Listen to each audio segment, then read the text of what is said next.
विनय, भले ये हमारी लव मैरिज है, पर तुम तो शायद शादी के बाद वो पहले वाला प्यार ही भूल गए हो। जब देखो शहर से बाहर चले जाते हो, इधर मैं रात दिन बिल्कुल अकेली तुम्हारे बिना उदास हो जाती हूँ। मेरी जान, माय स्वीट हार्ट, अगर काम नहीं करूंगा तो अपनी प्यारी पत्नी का ख्याल कैसे रखूंगा? काम तो मुझे करना पड़ेगा। और फिर तुम टेंशन क्यों लेती हो? पापा जी तो घर पर ही होते हैं, तो उनसे थोड़ी बात कर लिया करो।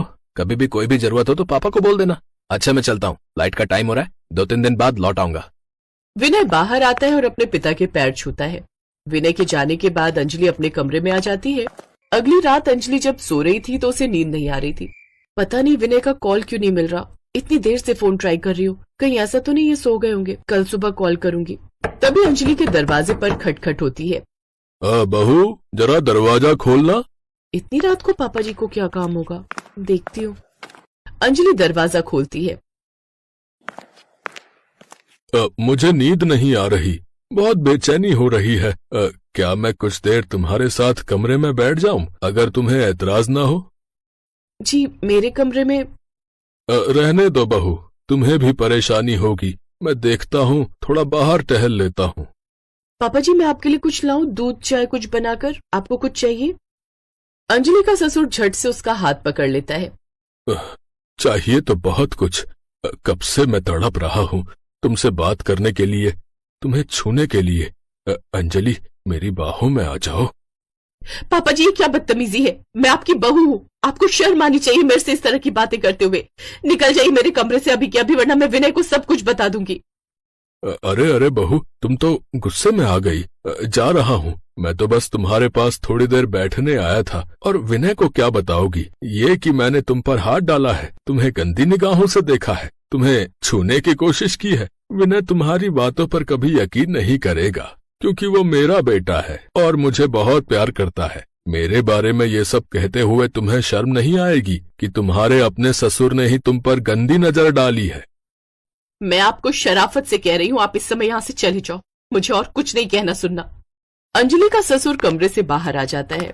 अंजलि अपने कमरे की कुंडी लगा लेती है और खूब रोती है। वो कुछ नहीं कर सकती थी, क्योंकि वो जानती थी कि विनय उसकी बातों पर ऐसे यकीन नहीं करेगा। उस समय वो बहुत घबरा रही थी, क्योंकि उसके खुद के ससुर ने उसके साथ बदतमीजी करने की कोशिश की थी। अगली सुबह अंजलि की सहेली शालू का फोन आ गया। वो उसे अपने दिल की हर बात कहती थी। अंजलि शालू को सारी बात बता देती है।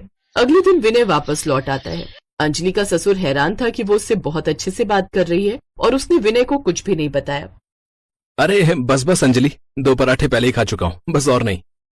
अरे खा लो, पता नहीं बाहर कैसे खाते होगे।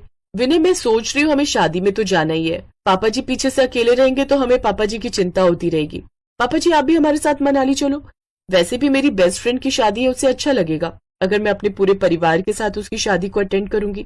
अंजलि के ससुर को लगा कि शायद खुद अंजलि उसमें इंटरेस्ट दिखा रही है, इसलिए वो अपने साथ जाने के लिए बोल रही है। नहीं तो अंजलि कभी भी उसे साथ न लेकर जाती। और फिर कुछ दिनों बाद अंजलि विनय और अपने ससुर के साथ मनाली अपनी सहेली शालू की शादी में पहुंचती है। तू नहीं जानती मैं कितनी खुश हूँ, तू मेरी शादी में आई। मैं तो सोच रही थी कि मैं तेरी शादी में नहीं आई तो तू भी नहीं आएगी, और तू तो जानती मैं तेरी शादी में क्यों नहीं आई। मैं आउट ऑफ इंडिया थी और तूने अचानक शादी कर ली, वरना मैं तेरी शादी में जरूर आती। हाँ हाँ, मुझे सब पता है, तभी तो मैं तेरे से मिलने के लिए और तेरी शादी अटेंड करने के लिए आई हूँ। ये है विनय, मेरे पति, और ये मेरे ससुर मिस्टर विनोद। हेलो जीजू। नमस्ते अंकल। वैसे अंकल कहना गलत होगा, इन्हें देखकर ऐसा लग रहा है कि ये तुम्हारे ससुर हैं। ये तो कोई 30-35 साल के हैंडसम मैन दिखाई दे रहे हैं।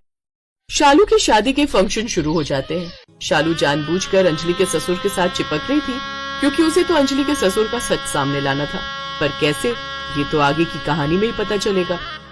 क्या करूं, दीपक को अर्जेंट जाना पड़ा। अगर वो न जाते तो उनका बहुत बड़ा कॉन्ट्रैक्ट हाथ से चला जाता। अब तो अर्ली मॉर्निंग ही वापस आएंगे। अब इतने घंटे तक मैं क्या करूं? एक काम करना शालू, तू हमारे साथ हमारे रूम में सो जा। सब फैमिली मेंबर्स तो वापस जा चुके हैं, हम 3-4 लोग ही हैं होटल में। तो अकेली थोड़ी रुकेगी कमरे में अपने। नहीं नहीं, कोई बात नहीं, मैं सो जाऊंगी। तुम और विनय जीजू आराम से सो जाओ, और किसी भी चीज की जरूरत हो तो नीचे रिसेप्शन पर कॉल कर देना, वो तुम्हें भिजवा देंगे। मैं भी सो जाती हूँ, कल रात शादी की वजह से पूरी रात सोए ही नहीं। विनय और अंजलि अपने कमरे में चले जाते हैं। शालू अपने कमरे में आ जाती है। शालू अंजलि के ससुर को आंख मारती है और जानबूझकर उसे अपनी ओर आकर्षित करती है। अंजलि का ससुर तो वैसे भी इन चीजों में आगे था। सबके सो जाने के बाद वो धीरे से शालू के कमरे के पास गया और उसका दरवाजा खटखटाया। शालू समझ चुकी थी कि ये जरूर अंजलि का ससुर है। वो दरवाजा खोलती है। मैं आपका ही इंतजार कर रही थी। आपने तो मुझे बहुत तरसा दिया। अब बाहर मत खड़े रहो, जल्दी से अंदर आ जाओ, नहीं तो कोई देख लेगा। विनोद अंदर आ जाता है, पर वो ये नहीं जानता था कि शालू ने दरवाजा पूरी तरह से लॉक नहीं किया। शालू अंदर आती है और विनोद को बातों में फंसाने लगती है। मैं चाहती हूँ कि मेरी सुहाग रात रंगीन हो, और आज की रात रंगीन सिर्फ तुम बना सकते हो विनोद। मुझे जल्दी से अपनी बाहों में भर लो। मैं नहीं जानता था कि तुम भी मेरे लिए उतना ही तड़प रही हो जितना कि मैं। क्यों न तड़पूं, तुम हो ही इतने हॉट, कोई भी लड़की तुम पर फिदा हो जाए। मैंने तो तुम्हें एक नजर में देखते ही पसंद कर लिया था, पर अंजलि ने तुम्हें क्यों नहीं पसंद किया? ऐसा कैसे हुआ? उसका तो नाम भी मत लो मेरे सामने। वो तो मुझे एक नजर देखती तक नहीं है। कितने मौके दिए उसे मैंने। जब भी विनोद बाहर गया मैंने उसे कई बार छूने की कोशिश की, उसके नजदीक जाने की कोशिश की, पर हर बार उसने मुझे निराश किया। मैं तो उसके साथ सुहाग रात मनाना चाहता था। अगर वो मुझे हाँ कर देती तो मैं उसे खुश कर देता, पर वो तो मेरे बेवकूफ बेटे विनय के साथ खुशी ढूंढ रही है। विनोद नहीं जानता था कि दरवाजे पर विनय अंजलि के साथ खड़ा है, जो उसकी सारी बातें सुन चुका था। साथ में शालू का पति दीपक भी था। दीपक भी शालू के इस प्लान में मिला हुआ था। अपने पिता की घटिया सच्चाई विनय के सामने आ चुकी थी। उस दिन से विनय अपने पिता के साथ बिल्कुल रिश्ता तोड़ देता है और अपनी पत्नी अंजलि के साथ दूसरे घर में शिफ्ट हो जाता है।